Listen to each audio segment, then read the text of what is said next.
ప్రభునందు నాకు అత్యంత ప్రియమైనటువంటి వారులారా, మన ప్రభువును రక్షకుడైనటువంటి యేసుక్రీస్తు వారి యొక్క శుభనామములో మీ అందరికీ నా హృదయపూర్వక వందనములు, శుభములు తెలియజేయుచున్నాను.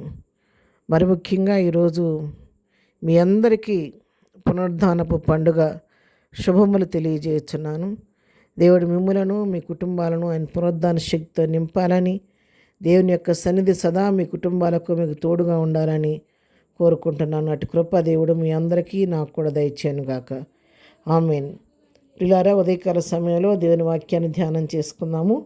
ఈరోజు వాక్య ధ్యానం కొరకు మనం తీసుకున్నటువంటి లేఖన భాగము లూకా సువార్త 24వ అధ్యాయము 6వ వచనము.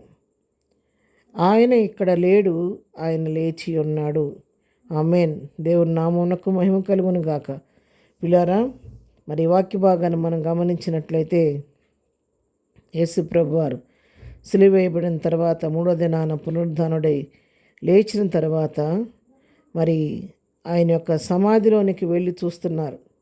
ఆ సమాధి దగ్గర రాయి దొర్లించి ఉండటం చూసి ఆశ్చర్యపోయారు.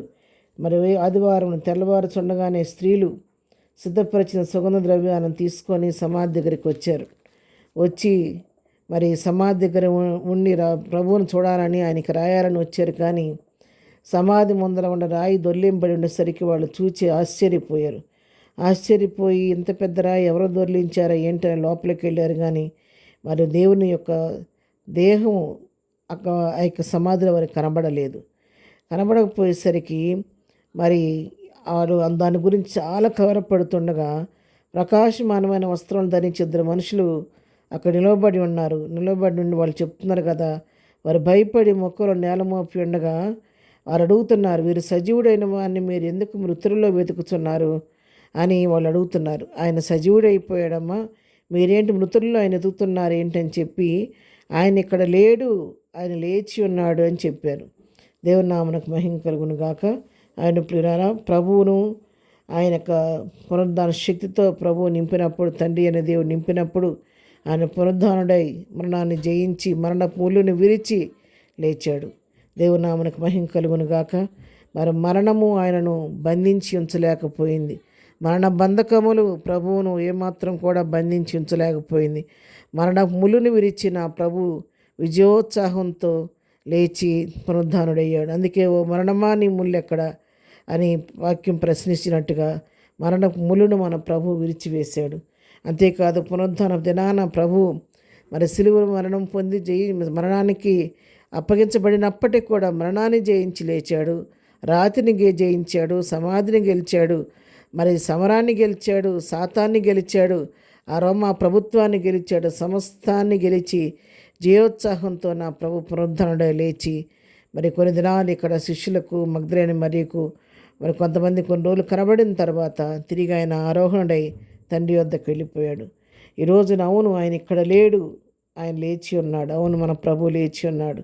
దానికి సజీవ సాక్ష్యం ఈ రోజుకి ఉన్న తెరవబడిన సమాధి సజీవ సాక్ష్యం. మరి ఈ లోకం మొత్తం ప్రపంచం అంతా ఎదిగినా కూడా ఏదైనా సమాధి తెరవబడి ఉందా అంటే అది మన ప్రభు అని యేసుక్రీస్తు వారి యొక్క సమాధి మాత్రమే తెరవబడి ఉంది. కానీ మరి దేవుళ్ళు అని చెప్పుకున్న వారి సమాధులు ఏవి కూడా తెరవబడి లేవు. అది ఎంతో గొప్ప సాక్ష్యము, మనకెంతో ఘనత. అది మన దేవుడు సజీవుడై లేచాడు, ఆయన అక్కడ లేడు. అయితే ఆయన సజీవుడై లేచిన దేవుడు తండ్రి వద్దకు వెళ్ళిపోయినప్పుడు మనకు వాగ్దానం చేశాడు, నేను మరలా వస్తానని చెప్పాడు. కాబట్టి ఇప్పుడు మనం ఆయన సమాధుల్లో వెతకటం కాదు, కానీ మరి పునరుద్ధరణుడైపోయిన క్రీస్తు తండ్రి దగ్గర ఉన్నాడు. ఇప్పుడు నీకు స్థలం సిద్ధపరుస్తున్నాడు, మన కొరకు తిరిగి రాబోతున్నాడు. కాబట్టి ఉదయకాల సమయంలో వాక్యం వింటున్న ప్రియులారా, మరి ప్రభు సమాధిలో లేడు, ఆయన విజయోత్సాహంతో లేచి తండ్రి వద్దకు వెళ్ళాడు, తిరిగి రాబోతుండగా మరి ఇంకా సమాధుల్లో వెతుకుతూ మన సమయం వ్యర్థపరచుకోవటం కాదు, కానీ సత్యాన్ని తెలుసుకొని రక్షణ పొంది ప్రభు వచ్చినప్పుడు ఎదుర్కోవడానికి ఆయన రాకడ కొరకు ఆయుత్తపడదాం. అటు కృపా ధన్యత ప్రభు మనకందరికీ దయచేయను గాక. ఆమేన్. ప్రేమ కలిగిన తండ్రి, పరిశుద్ధుడా నీకు వందనాలు. ఉదయకాలం వాక్యం వినబడిన అందరిని దీవించి ఆశీర్వదించండి. నీ పునరుద్ధానపు దీవెనలు ప్రతి వారిపైన కురమరించండి. ఇదినం జరుగుతున్న ప్రతి పునరుద్ధానపు ఆరాధనలో మీరుండండి. శత్రువు ఎక్కడ పని చేయకుండా నీ సన్నిధి మాకు మందిరాల చుట్టూ మా చుట్టూ ఉంచి ప్రశాంతమైన రీతిలో ఆరాధన జరగడానికి సహాయం చేయండి. వాక్యుతం దైవజనులు ఎత్తిపట్టి మహిం కొరకు వాడుకుని వారి కుటుంబాలకు వారి బిడ్డలకు క్షేమం కలుగు చేయండి. ఈ దినమంతట్లో ప్రభు నీ సన్నిధి మాకు మా కుటుంబాలకు తోడుగుంచి నడిపించండి. మేము చేయి పనిపాట్లో వెళుతున్న మార్గాల్లో నీ కాపుదలు దయచేసి ఎవరైనా బలహీనలు ఉంటే స్వస్థపరచండి. ఈ దినం బర్త్డే మ్యారేజ్లు చేసుకున్న బిడ్డలను దీవించండి. వారి జీవితాల్లో కావలసిన ఆశీర్వాదం, మేలు, సమృద్ధి, దీవెన వారి కుటుంబాలకి వారికి మెండుగా కలుగు చేయమని, ఎదిన దీవెనలతో ప్రతిబడి నింపి నడిపించమని యేసు పరిశుద్ధ నామములో ప్రార్థించి అడిగి పొందుకొని ఉన్నాము తండ్రి. ఆమెన్. ప్రభు కృప సదాకాలము మనందరికీ తోడయుండి నడిపించునుగాక. ఆమెన్.